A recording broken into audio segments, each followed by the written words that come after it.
आजच्या भागामध्ये आपण पाहणार आहोत की अख्खं सगळं कुटुंब जे आहे ते आता भावनाच्या बरोबरीला असतं.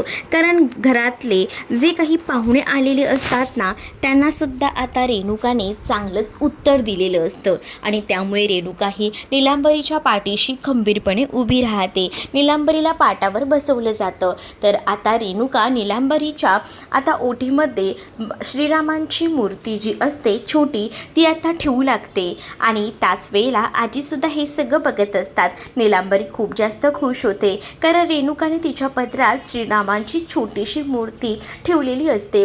त्यानंतर आता जेव्हा नीलांबरी उठायला जाते ना, तेव्हा नीलांबरीचा तोल जातो. नीलांबरीची साडीचा पदर जो असतो तो पाटात अडकल्यामुळे आता ती मूर्ती जी असते ती अशी उडवली जाते आणि नेमकी ती उडालेली मूर्ती जाऊन पडते ती म्हणजे भावनाच्या पदरात. एकदम फिल्मी स्टाईल हे दाखवलेलं आहे आणि जेव्हा पदरात तिच्या ते श्रीरामांची मूर्ती पडते तशी आता भावना चक्कर येऊन खाली कोसळते. भावना जशी चक्कर येऊन खाली कोसळते तशी रेणुका आजी सगळीजणं भावनाला उठ उठ म्हणत असतात. काय झालं आहे असं बोलून सगळीजणं घाबरलेली असतात. दुसरीकडे आता पाहायला मिळतं आज सकाळपासूनच आहे ना, लक्ष्मीचा डोळा हा फडफडत होता त्यामुळे तिला काहीतरी अभद्र घडेल असं वाटत होतं. तर त्याच वेळेला बीना तिथे येऊन म्हणत असते की आई तुम्हाला काय झालं आहे, मी बघते सकाळपासून तुम्हाला काहीतरी खटकल्यासारखं झालं आहे का. म्हणजे बघा तुम्ही जानूलाही कॉल केला आहे, भावनालाही कॉल केला आहे, भावना आणि जानू एकदम व्यवस्थित आहेत, मग काय झालं आहे. मग आता तुम्हाला जर बाबांना कॉल करायचा असेल तर बाबांनाही कॉल करा. लक्ष्मी म्हणते की हो हे एक बरं केलंस, मला आठवलं. मग आता लगेचच लक्ष्मी जी आहे आता बाबांना कॉल केलेला असतो. तर बाबा जे आहेत ते तर मार्केटला गेलेले असतात. त्याआधी ते सोनू भाऊजींना भेटणार असतात. सोनू भाऊजी जे आहेत त्यांना भेटूनच आता श्रीनिवास तिकडनं बाहेर पडलेले असतात. त्याच वेळेला इकडे जेव्हा श्रीनिवास बाहेर पडलेले असतात ना, तेव्हा आता विचारतात की काय झालं, काही झालं आहे का. तर लक्ष्मी म्हणते की कुठे काय, काहीच झालं नाही. मग लक्ष्मीला खरं तर ना जाणून घ्यायचं असतं की ते ओके तर आहेत ना. लक्ष्मी विचारते सुद्धा, अगं मला काय झालं आहे, मी ओके आहे, मी येतोच आहे घरी, अजून काही सामान आणायचं आहे का म्हणून कॉल केला आहेस का. नाही सहज कॉल केला होता असंही ती आता म्हणू लागते. अच्छा तू सुद्धा सहज कॉल करायला लागली का, मग बोल काय बोलतेस. आता ते गप्पा मारायला सुरुवात करतात. त्यावर लक्ष्मी म्हणते गप्प बसा हो तुम्ही, लवकर या घरी, मी तुमची वाट बघते. आता कुठेही इकडे तिकडे थांबत बसू नका, लवकरात लवकर घरी पोहोचा असंही ती आता म्हणते. जसं ती हे सगळं काही बोलते ना तसं आता इकडे श्रीनिवासही फोन ठेवतात. तर वीणा म्हणते की झाली का आता तरी शांती, आता तरी बरं वाटतंय ना, आता काळजी करू नका, बाबा येतीलच. मग आता वाटतंय ना बरं. हो हो वाटतंय बरं, नाहीतर एवढं टेन्शन आलं होतं ना काय होतंय आणि काय नाही असं झालं होतं बघ मला. असंही आता लक्ष्मी इथे बीनाला बोलत असते. बीना आता म्हणते की चला आई. मग दुसरीकडे आता पाहायला मिळतं की डॉक्टरांना बोलवलेलं असतं. भावनाची तब्येत अचानकपणे बिघडलेली असते. तिला आता काही ना काही सारखं हल्ली होतच असतं, सारखी चक्कर येणं आणि ह्या सगळ्या गोष्टींमुळे आता फायनली डॉक्टरांना बोलवलं जातं. डॉक्टर म्हणत असतात की थांबा आम्ही आधी चेक करून घेतो, कारण ना आता खूप जास्त टेन्शन जे आहे ते आजीला आणि रेणुकाला येत असतं. डॉक्टरांना धड चेकही करू देत नसतात त्या दोघीही आणि त्यांना असं झालेलं असतं की कधी काय होतं हे समजायला हवं. मग डॉक्टरांना इथे भावनाही विचारते मी ओके तर आहे ना, मला काही आजार वगैरे तर झालेला नाही आहे ना. तर ते म्हणतात की हो झाला आहे आजार. असं म्हटल्यानंतर इकडे भावनाला त्याचसोबत रेणुका आजीला खूप मोठा धक्का बसतो. त्यांच्या आता पायाखालची जमीनच सरकते. त्यांना आता कळतच नसतं की काय झालं असेल ते. तर दुसरीकडे मात्र आता जानू आणि त्याचसोबत इकडे जयंत दोघंही जण भुट्टा खात असतात. जयंतला तिथे उभं राहून हे सगळं करायला आवडत नसतं, पण जानूच्या आनंदासाठी तो हे सगळं काही करत असतो. जानूला मात्र खूप जास्त मजा येत असते. तर तोपर्यंत विश्वाने ना या संधीचा फायदा करून घेतलेला असतो. विश्वा आता त्या गाडीच्या खाली वाकून त्यांची गाडी मध्ये बंद पडायला हवी याची सोय तो आता करतो. जेणेकरून जानू आणि त्याचसोबत जो जयंत आहे तो पुढे कुठेही जाऊ नये, हाच यामागचा उद्दिष्ट असतो. तर इकडे आता जयंत जानूला म्हणतो की चला आपण आता आतमध्ये जाऊन खाऊ शकतो ना, चला ना तुम्ही आतमध्ये चला माझ्यासोबत, असंही आता तो तिला म्हणत असतो. मग ती म्हणते की नको नको, मला माहिती आहे की असं आतमध्ये जाऊन कसं काही खाणार ना, कारण मुलं जी असतात ना ती त्यांच्या गाड्यांच्या बाबतीत ना खूप जास्त पॉझेसिव्ह असतात. त्यांच्या गाडीवर जराही काही पडलेलं ना चालत नाही. आणि मग मला काय सांगताय तुम्ही, नको, त्यापेक्षा मी इथे बसते, मी इथे ओके आहे, असंही आता ती म्हणू लागते. आणि असं बोलूनच ती आता तिथं बसते. तर दुसरीकडे मात्र आता तोही तिथेच तिच्या बाजूला बसलेला असतो आणि तिच्याकडे एकटक बघत राहतो. आता ना त्याला काही सुचत नसतं की काय करावं ते. दुसरीकडे मात्र त्याला आता या सगळ्या ज्या गोष्टी आहेत त्या कळत नसतात की काय कराव्यात. आणि त्यामुळेच ना आता तो बेचैन झालेला असतो. आणि त्यामुळेच आता इथे तिच्या तोंडाला जे आहे ते मक्याचं कणीस लागलेलं असतं. आणि त्यामुळेच ना मक्याचं कणीस लागल्यामुळे आता बेचैन झालेल्या हा जो जयंत असतो त्याने आता तिला ना ते मक्याचं कणीस लागलेलं असतं, म्हणूनच तिचा स्वतःचा रुमाल तिला दिलेला असतो. मग ती त्याच्या रुमालाने हळूच तिच्या ओठावर लागलेलं ते जे कणसाचा तुकडा असतो तो बाजूला करते. मग जयंतला हे खूप जास्त एकदम भारी वाटत असतं. तर जयंत एकदमच तिच्याकडे पाहून हसू लागतो. आणि मग काय, त्यांच्या बॅकग्राऊंडला खूप सुंदर असं आता सॉन्ग लागलेलं असतं. आणि त्यामुळेच ना इकडे आता जयंतला भारी वाटत असतं. तर इकडे विश्वा तोपर्यंत आपलं काम करून घेत असतो.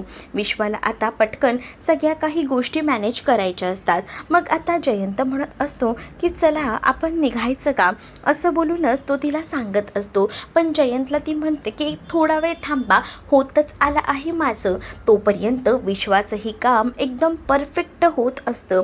कारण विश्वाला ना काही झालं तरीसुद्धा आता गाडी मुद्दामून पंक्चर करायची होती, जेणेकरून हा जो जयंत आहे तो पुढे जानूला घेऊन जाऊ शकत नाही. आणि जयंत आता गाडीमध्ये बसतात. गाडीमध्ये बसल्याबरोबर आता मात्र जानू म्हणत असते की खरंच ना आता खूप बरं वाटलं, आता आपण पुढच्या प्रवासाला लागूया, असंही काहीसं म्हणणं तिचं असतं. आणि आता ते दोघंही जण पुढच्या प्रवासाला लागलेले असतात.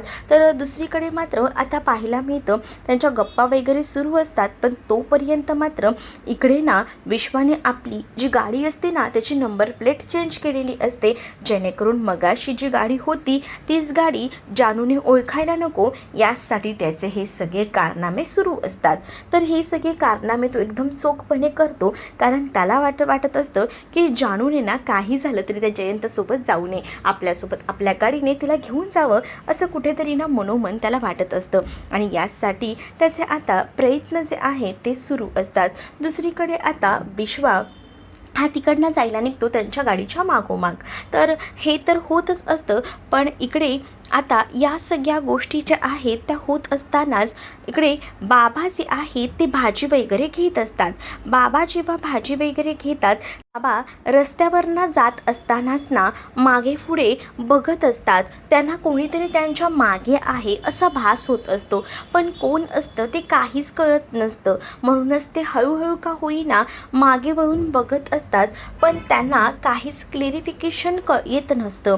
पण आता मुद्दामून ना एक माणूस जो असतो, म्हणजे हे सगळं त्यांच्याकडनंच घडवून आणलेलं असतं, तो बिल्डर असतो. कारण श्रीनिवास त्या पेपरवर सही करायला तयार नसतात ना, त्यासाठी त्यांची ही सगळी नाटकं सुरू असतात. इकडे डॉक्टरांनी आता भावना प्रेग्नंट असल्याचं सांगितलं जातं. मग हे सगळं नीलांबरी ऐकते, तर नीलांबरीच्या पायाखालची जमीन सरकते.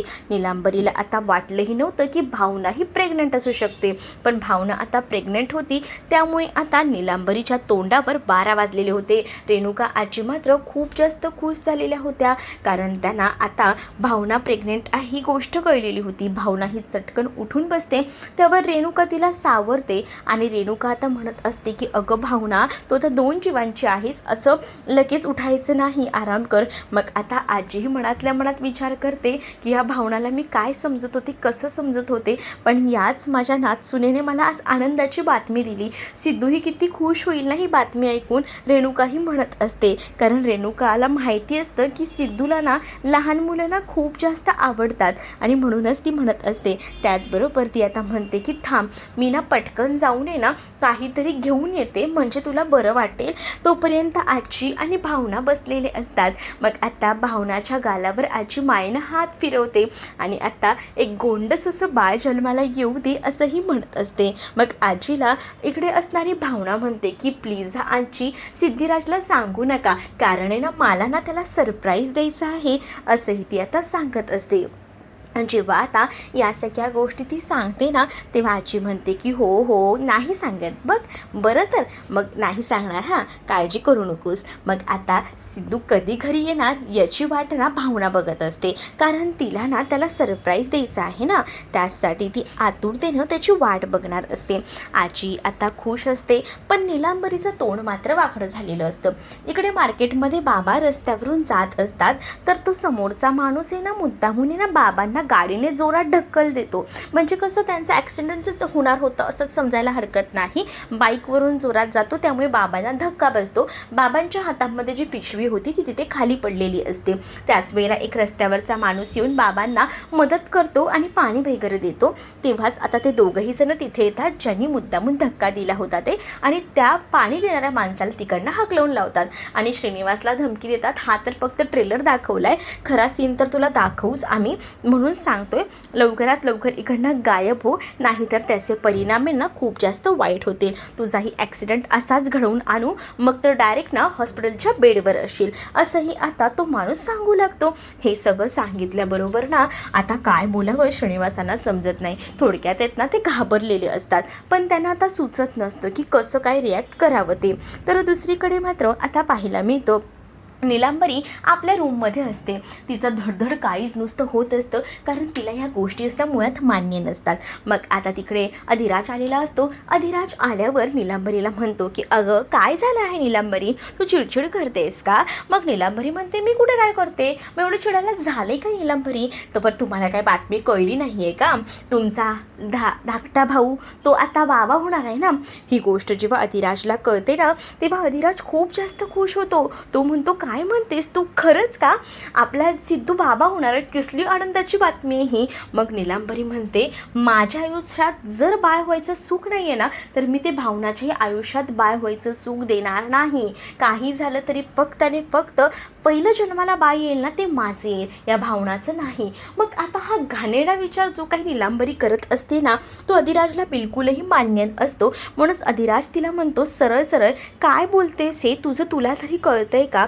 या सगळ्या गोष्टी नको बोलूस ग, किती विचित्र आहेत या गोष्टी, असंही आता म्हटल्यानंतर नीलांबरी म्हणते मला जे करायचं आहे ना तेच मी करणार आहे. आणि त्याच वेळेला या सगळ्या गोष्टी खूप जास्त रागातच ना अधिराज सांगतो की बस झालं, पुरे झालं. आणि या गोष्टींमध्ये आता नीलांबरीची चिडचिड होत असते, मात्र अधिराजने तिला चांगलंच धडकावलेलं असतं. अधिराज म्हणतो की नाही या बस झालं तुझी नाटकं, कोणत्याही बाळाच्या जीवावर बेतलेलं असं काहीच करायचं नाही आहे, कारण घरात इतकी आनंदाची बातमी आहे, सो खूपच मस्त झालं आहे हे सगळं काही, असंही आता म्हटलं जातं. दुसरीकडे हरीश आता संतोषच्या घरी आलेला असतो. संतोषचं घर पाहून हरीश खूप जास्त खुश असतो आणि म्हणत असतो की कसलं घर आहे रे तुझं, कमाल आहे रे घर तुझं, मला वाटलंही नव्हतं. अरे आई बाबा येऊन गेले ना ह्या घरात.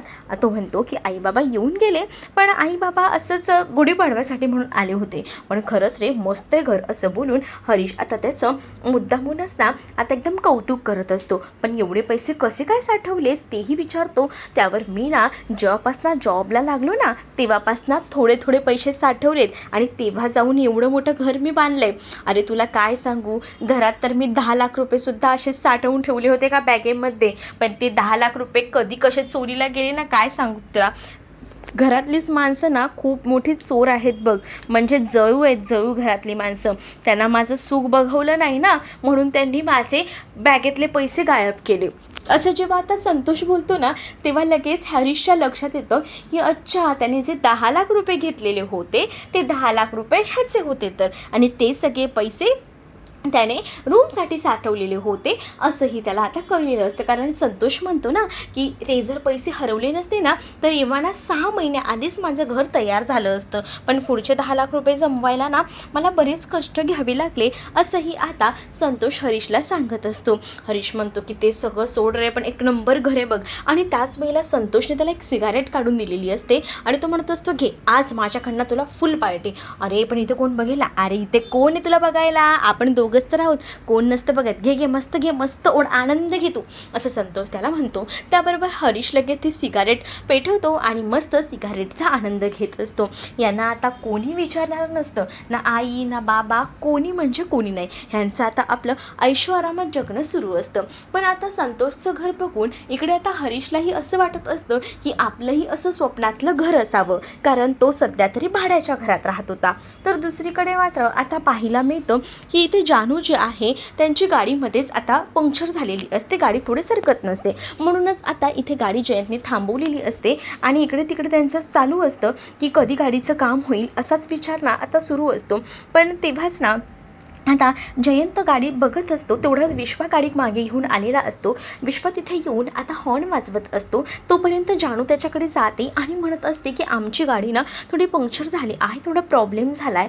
त्यापर्यंत तिकडे विश्वा म्हणतो की ठीक आहे, मी तुम्हाला मदत करायला तयार आहे, एक काम करा तुम्ही माझ्या गाडीमध्ये येऊन बसा. मग जानू ओरडून सांगत असते जयंतला की ओ जयंत सर या या या, हे आपल्याला लिफ्ट द्यायला तयार आहेत असं म्हटल्यानंतर इकडे मात्र आता जो विश्वा असताना तो डोक्याला हात लावून घेतो, कारण ना त्याला फक्त या जानूलाच आपल्या गाडीतून न्यायचं असतं आणि ह्याच्यापासून वाचवायचं असतं. यासाठी विश्वाचे प्रयत्न सुरू असतात. तर तुम्हाला हा भाग कसा वाटला हे कमेंटमध्ये मला नक्कीच सांगा आणि अशाच नवनवीन भागांसाठी आपल्या चॅनलला सबस्क्राईब नक्कीच करा. चला तर मग भेटूया पुढच्या भागामध्ये. तोपर्यंत टाटा बाय बाय. व्हिडिओ आवडला असेल तर व्हिडिओला लाईक करायला विसरू नका. आणि हो, आपण नवीन मालिकेचा रिव्ह्यूसुद्धा सुरू केला आहे. कम्युनिटी बॉक्समध्ये तुम्हाला त्याची लिंक भेटेल आणि तो भागसुद्धा एन्जॉय करा. चला तर मग भेटूया पुढच्या भागात. तोपर्यंत टाटा बाय बाय.